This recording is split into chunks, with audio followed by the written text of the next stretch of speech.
Hello, BookTube. It's Tag Tuesday, and I have a tag. I was actually tagged once again. I was tagged by Juan at Just Juan Reader. In fact, I think I was the only person that he tagged by name. This is the All the Feels tag. And it was created by Sarah from Hardcover Hearts. A wonderful channel. I found it through this tag, and I've been enjoying binging on the videos. And it's all about your emotional reactions to what you read. And I don't think I've done a tag quite like this before. I often just reflexively deride people who read books with their lymph nodes instead of with their brains, and who are there to bawl their eyes out on page 2, or to tear pages, or to walk around the block, or need resuscitation, or a quick trip to the emergency room, or anything like that. I want to tell such people, why don't you calm down? Okay, they're books, but I'm willing to embrace the tag. I'm willing to take one for the team. So let's see what we have here. Question number 1 is, what is your instinctive physical expression of delight with a book?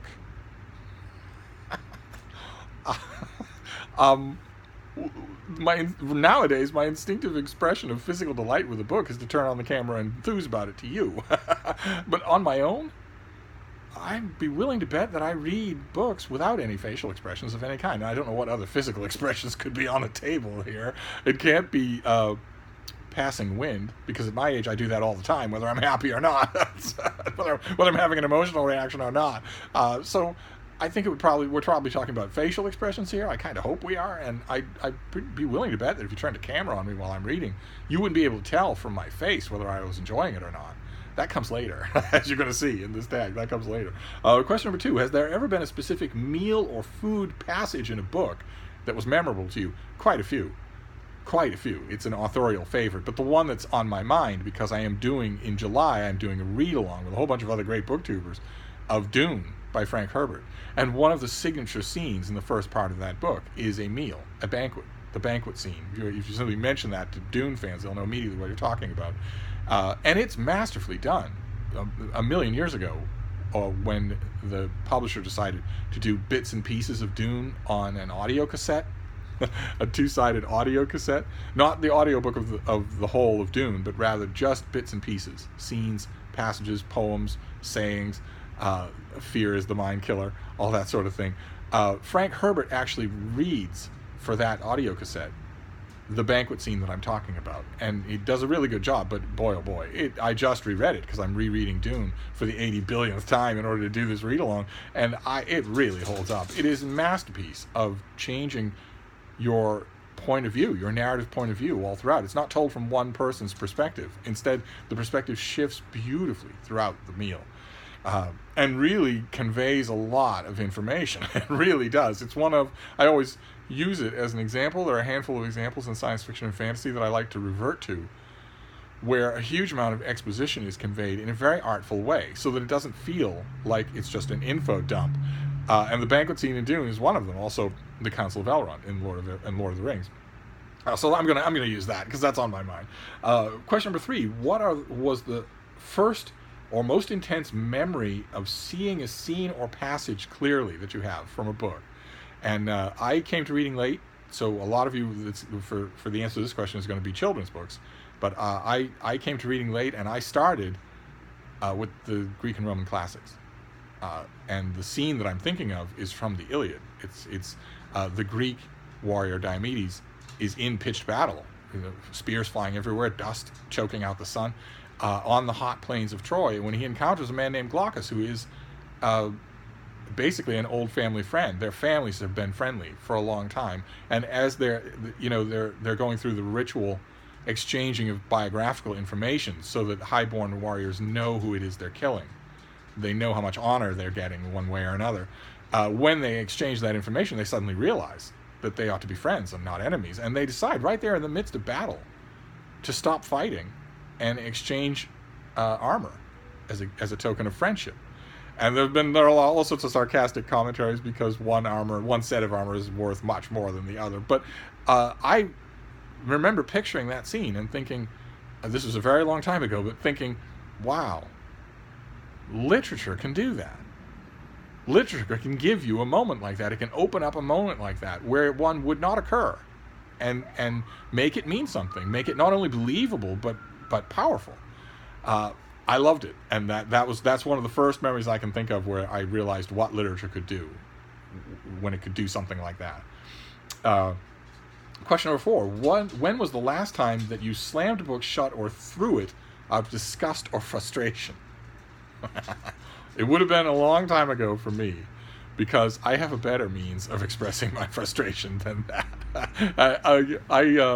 Nowadays, the last 15 years, and then for 25 years, I would, again, show no emotion while I was reading, but I could easily be disgusted by a book. But for many, many years before that, a large chunk of my life, my reaction to being disappointed or disgusted by a book has been not to slam it shut or throw it across the room, but to pay closer attention. That's when the note-taking pencil starts flying. That's when I start consulting the index or flying the pages back to the beginning or referencing an earlier chapter or whatnot. Always bouncing in my seat a little, and sometimes I've been told literally bouncing up and down. And one old friend of mine, who used for a long, long time, he was a book critic here in Boston, and for a long, long time, we used to write book reviews together, or we used to work together in an evening in a room much like this, only in a different part of town. And we would work for a while. It's always a blessing when you have a friend you can work with, who can come over and you can get some work done together. That's always a blessing. I have a couple of those now. They don't come over nearly enough, but when they do, we can work. And with this old friend of mine, we used to work on our book reviews prior to ordering in food and breaking out the wine and solving the world's problems until the wee small hours. And he used to swear. I never actually, there were no cell phones at the time, so he couldn't document it. But he used to swear that he could tell from across the room when an author had made a really bad blunder, because I would start to bounce in my seat and chortle. He always used to refer to it as there's blood in the water. That's when he knew there was blood in the water. And that is my response now to being frustrated or angered by a book. It's not that I close it and throw it away from me. No, I grapple it even closer to me because I'm going to make the author pay for that frustration. And that needs extra attention because, as I've mentioned on this channel before, just generally praising a book or praising a couple of things that it does right and covering its deficiencies in silence is not as exacting a thing as attacking a book. If you're going to attack a book, you have to have every single last detail in order. You can't make a mistake when you do that. The little benign mistakes that you make if you're praising a book, misplacing a character from one state in the United States to another, or misspelling a main character's name, or getting some quote wrong, you can do that, and the author will gently point it out in the letters page of the London Review or whatever. They'll write in and say, "I'm glad that so and so reviewed my book. However, I want to point out," and you just take that, and that's okay. That is not the response you will get from an author if you go for their throat and get something wrong. Then they will not only point out that you got something wrong, but they will insinuate or outright say that you're in the wrong profession, that you ought to be fired. And that's major, so you don't want to do that. It's the old adage, if you shoot at the king, make sure you hit him. So when that happens, when I suddenly find myself frustrated or angered by a book, not angered by its subject matter, but angered by the ineptitude of the author, or the presumption of the author, then I start paying extra close attention because I'm going to get everything right when I unload. So I don't slam books shut or throw them around anymore. I used to. For 25 years I did stuff like that. I would, the worst possible fate for such a book, during the period when I wasn't reviewing books, the worst possible fate for such a book would be for me to realize at some point, usually halfway or thereabouts, that the book was a total waste of time, that it was an ignoramus who was writing it. And then I would not only throw it across the room, but then I would turn to the waiting triangular faces, ears perked all the way forward, however many beagles that I had at the time, would be with me on the bed, of course, lolling around on the bed while I was reading. And if I threw something across the room, their first reaction was all to look at me with their ears perked forward so that the heads were triangles. And the look on all their faces was, "May we?" And the worst fate for a book was when I said, "Yes, go ahead." And they would all just launch themselves across the room at the book and tear it to shreds. So not only was I throwing it across the room, but I was consigning it to being tiny confetti pieces of paper, even the hardcover binding. totally destroyed by my boys. That was the ultimate damnation back when I did that. Now I have a better fate in store for authors who annoy me. Question number 5. Have you ever been startled by a passage in a book that wasn't a horror, suspense, or thriller novel? In other words, a book that wasn't trying to startle you. And that happens all the time. I think, I'm pretty sure that we're talking about fiction here. I will restrain myself to fiction. But that happens all the time. Where an author will either knowingly or not lull you into a false sense of security and then surprise you, then startle you. I remember one example, the example that I wrote down. I think I've mentioned it on this channel before, but I've mentioned everything on this channel before. There are lots of you that are new. There are thousands of videos that we passed the 2 million view mark. At some point or other in all of these chats that we're having, we passed 2 million views on this channel. But the one that I jotted down is Anne Rice's novel, The Vampire Lestat. Anne Rice wrote Interview with a Vampire, and it originally came out as a paperback that had romance cover art, and it was originally marketed that way, and fans loved it, and it caught on by word of mouth. It sold everywhere, but booksellers couldn't sell enough of it. They couldn't recommend it enough. All in the grassroots way that really shows that a book has connected with its authorship, with its readership rather. And Anne Rice waited a while. She is very canny and very smart about what she's doing with her profession. She knew right away what was happening, I think. But she waited a little while before she wrote a sequel. And if you read Interview with a Vampire, you come out of that book very sure of the rough idea of what a sequel to it would be like if there was one. It doesn't actually call for a sequel, but when you're finished with it, you pretty much know what that sequel would be. And The Vampire Lestat is very much not that book. It's a totally different book, and that startled me enough when I started to read it and realized what it was. Then the Vampire Lestat, who is telling his own story in the book, turns around and looks at you, the reader, and says, well, you know, I know that you read Interview with a Vampire, Lewis's book, my friend Lewis, but come on, read between the lines, right? In other words, Vampire Lestat, in the opening pages of the Vampire Lestat, the novel, comes out and says that the Interview with the Vampire is probably, you know, mostly sentimental hooey, and that this is the real story. I thought that was very good, very startling. Another example, like Diomedes and Glaucon, another example of the things that fiction can do. That just if it's done right, it's always full of surprises. Did not see that coming and loved it for it. I wondered for a long time if that particular author gambit would ruin Interview with a Vampire for me if I went back and reread it. But I have since reread it a few times. It holds up on its own. It's just a completely different book from Vampire Lestat or Queen of the Damned or anything else. It's a completely different book than the others. But that's the one I want to pick for now, The Vampire Lestat, which I noticed as soon as I wrote this down. I realized that I don't currently have a copy of The Vampire Lestat in mass market paperback or in hardcover. I don't have a copy of it. Anyway, let's see here. Question number 6. When was the last time you laughed with or at a book? I laughed with a book just recently, The Cartoon History of Calculus, that we saw on this channel by Grady Klein and Yoram Bauman. Which is just that. It's just it's a graphic novel, I guess would be the modern term.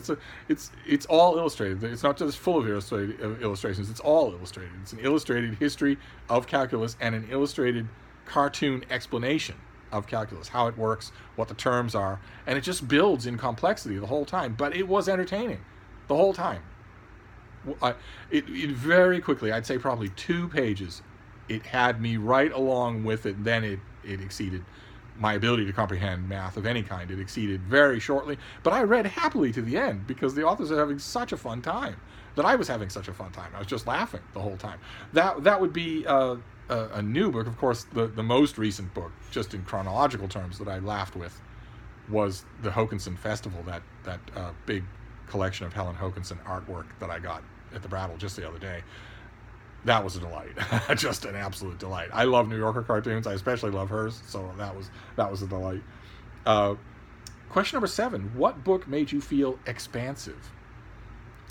Again, I'm assuming that this is not a reference to the rather stereotypical problems, the rather stereotypically problematic relationship that the elderly have with bodily gases. I'm assuming that's not what this is, because that's not a good feeling. That's not a good kind of expansive. I'm hoping that a lot of you have state-of-the-art medicine to protect you from such things when you finally reach the final pasture. But no, I think I know what the question means, and I have an answer. I've recommended it on this channel before, but it's been a while. It's Robert Sapolsky's book, Behave. Big fat thing that's now out in one of those big fat Penguin trade paperbacks. I really can't recommend it strongly enough. For in terms of expansive, in the understanding that I have of that word, where a book literally teaches you something new on every page, makes you think on every page. Richard Dawkins' The Ancestor's Tale be another book like that. The Information by Stephen Gleich be another book like that. And this one too, Behave by Bob Sapolsky. What a book. What an amazing book. Just all sorts of aspects of human sociology in ways that, what's another book? The Naked Ape by Desmond Morris would be another example like that. Books like that, or The Dragons of Eden by Carl Sagan, where a book that just makes you think on every page, that it is just stuffed with fascination. And Behave was like that, very much looking inward. The proper study of mankind is man, very much looking inward instead of to the cosmos, but I really recommend it. It's really good. And then we have some bonus questions, but of course I'm going to do the bonus questions. I'm not going to forget to. Bonus number 1 is read a passage that made you feel and tell us what you felt. And I'm a little bit ashamed to say that oh wait, no, I do. Son of a gun. Geez, I thought that I was completely prepared for this tag, and then I realized that I wasn't. But it doesn't matter because I have the book right here. Let me see if I can find the passage, because I know exactly. I've read it on this channel before, but I love it so much that I will gladly read it again. Let's see here. Let's see. It's a passage about the Dutch humanist Erasmus. so that those of you who know to be eager, you can be really eager. Let's see here. 399 seems about right. The index on it's from Francis Hackett's biography of Henry VIII, and the yes, here we go. The passage is about the death of Erasmus, and it goes like this. Meanwhile, rational Europe, trying to keep inflammable passion and mad peasant blood within decent bounds, had lost its great spokesman in Erasmus. He died in April. The torch of good reason was for the moment dimmed. 2 firebrands, still obscure, were planning the conquest of mankind for a Christ of their own making, each asking his followers to immolate their reason and bind their will. In 1536, John Calvin published his Institutio. In the same year, a Spanish Basque, to be known as Ignatius Loyola, was finishing the studies at Paris that underlay the Society of Jesus. Henry's moderation on the terms of his own dominance, that's Henry VIII and the Church of England, would push half-evolved Europeans along the road of the modern state, while Calvin and Loyola, borrowing statecraft and rousing the lust of warfare in the breath of the eternal, would stir in religion precisely the same appetite for earthly dominance.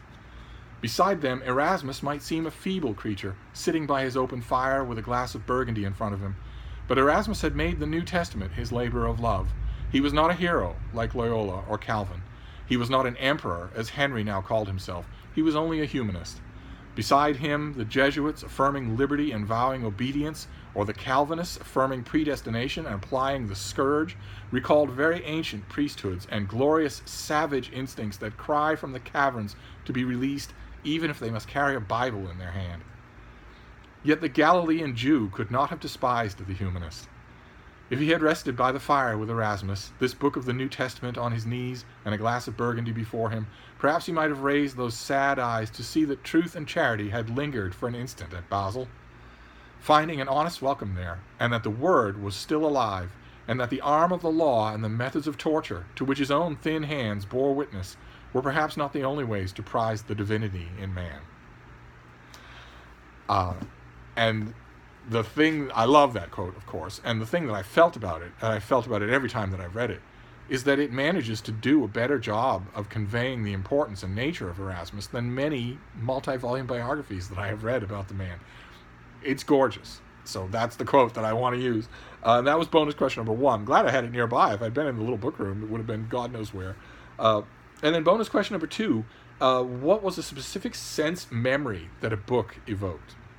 And I have one that's just recent, and that is the Great Bear Rainforest in British Columbia, where I have trekked over every inch, every hill and dale, every rock, every mud, every icy rain puddle with beagles and a whole bunch of stray dogs. I've been over every inch of that rainforest, and I had it conveyed again to me beautifully in The Valleys of the Noble Beyond by John Zada, a new book that's coming out in July about his search for a Sasquatch, for Bigfoot. It worked really well. It was so poetically done, so evocative, that I felt like I was there again, which was wonderful. So come July, I will certainly recommend the book, but until then, that certainly counts. And that's it. That is the tag for this Tag Tuesday. And all that's left for me to do is tag people. I want to tag my regular rogues gallery. There's Mark at Richardson Reads, who's all about his fees. There's Alex, of course. At What Page Are You On? He sometimes makes videos. I'd like it if he made this one. Let's see here. David Murphy, always a quivering little daffodil with the feelings.